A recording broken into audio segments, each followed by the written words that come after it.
Bridge కూలింది. అది అందరికీ తెలుసు. ఇది ఎక్కడుందంటే గుజరాత్లోని వడోదర, ఆనంద్ అనే ఒక 2 టౌన్లు కలిపే బ్రిడ్జ్ ఇది. 900 మీటర్ల దాకా ఉంటే ఆ బ్రిడ్జికి ఉన్న పిల్లర్లు నాకు ఆశ్చర్యం. ఇలా ఒక సింగిల్ కాలం పిల్లర్ లాగా ఉన్నాయి పిల్లర్లు. అట్లా బ్రిడ్జిలు కడతారా? నది మీద, హిమసాగర్ నది మీద ఉంది అది. నాకు ఆశ్చర్యం. సరే, అదొక ఇంజనీరింగ్ అనుకోవచ్చు.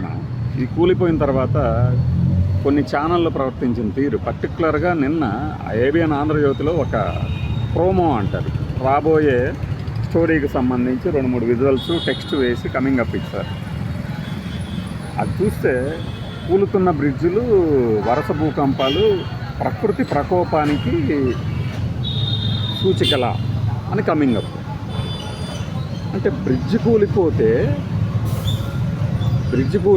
అది ప్రకృతి ప్రకోపం.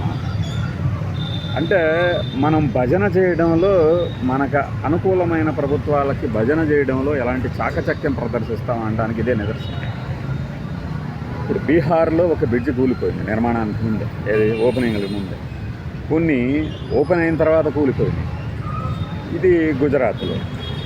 తక్షణం వెంటనే విదేశాల పర్యటనలో ఉన్న నరేంద్ర మోడీ గారు వెంటనే స్పందించారని ఆయన ట్విట్టర్ అకౌంట్ ద్వారా మనకు తెలిసింది. 2 లక్షల రూపాయలు ఎక్స్గ్రేషియా ప్రకటించారు. 50,000 ప్రమాదంలో గాయపడిన వారికి అని. మొత్తం దాదాపు 12 మంది చనిపోయారు అనుకుంటున్నా. ఈ సంఖ్య తక్కువే అయి ఉండొచ్చు.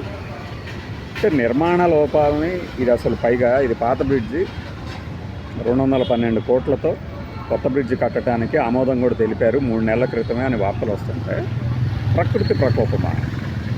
ఇంకొంతమంది ఏమో దేవుడు ఆగ్రహం అంటున్నారట. అంటే మీరు పరిపాలించే ప్రాంతాలలో ఏమైనా జరిగినప్పుడు ఇలా కవర్ చేస్తారా? అదే ఇతర ప్రభుత్వాలు, నాన్ బీజేపీ ప్రభుత్వాలు, నాన్ ఎన్డీఏ ప్రభుత్వాలు ఉన్న చోటేమో ఒక చిన్న రోడ్డు కుంగిపోయినా కూడా అది తీవ్రమైన మానవ తప్పిదం, అవినీతికి కేరాపడ్రస్గా చెప్తారా? ఇది ఎలా సాధ్యపడుతుంది అసలు?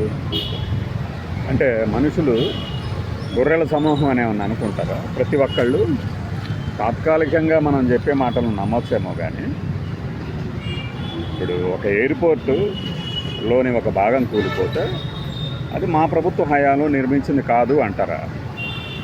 ఈ రామ్మోహన్ నాయుడు గారు బాధ్యతలు చేపట్టిన తర్వాత మొదటి ప్రమాదం అది. అంటే ఆయన బాధ్యత తీసుకోవాలని కాదు చెప్పేది. గుర్తుండే ఉంటుంది కదా, ఢిల్లీలో అది కాంగ్రెస్ హయాంలోనే పూర్తి చేశారు, కాంగ్రెస్ హయాంలో కట్టారంటారా? మరి మెయింటెనెన్స్ అనే ఒక విభాగం ఉంటుంది కదా, అదేం చేస్తుంది? గాడిదలు కాస్తుందా? అంటే మీ ప్రభుత్వ హయాంలో అధికారులు కానీ యంత్రాంగం కానీ కాంగ్రెస్ లేదంటే యూపీఏ హయాంలో కట్టిన నిర్మాణాలని మెయింటెనెన్స్ చేయదా? అలానే సింహాచలంలో మొన్న గిరి ప్రదక్షిణకి ముందు రేకుల షెడ్ వేస్తే అది కుప్పకూలింది. వాళ్ళు ఎలా వేశారో తెలుసా? సింహాచలం గోడ కూలిన ఘటనలో, కొంతమంది చనిపోయిన ఘటనలో ఎలాగైతే కింద కాంక్రీటు వేయలేదో అలానే వేశారు. వీటికి కూడా దేవుడే ఆగ్రహిస్తున్నాడా?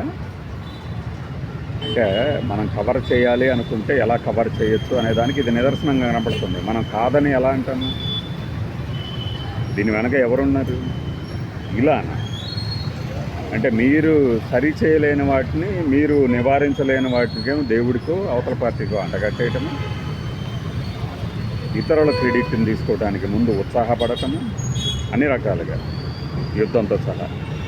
ఇలా ఉన్నప్పుడు ఈ మీడియాని ఏమనాలి? ముందు రాజు నాకు నమస్కారం చేయండి అయ్యా అంటే వీళ్ళు సాగిల పడుతున్నప్పుడు ఏం చేయాలి?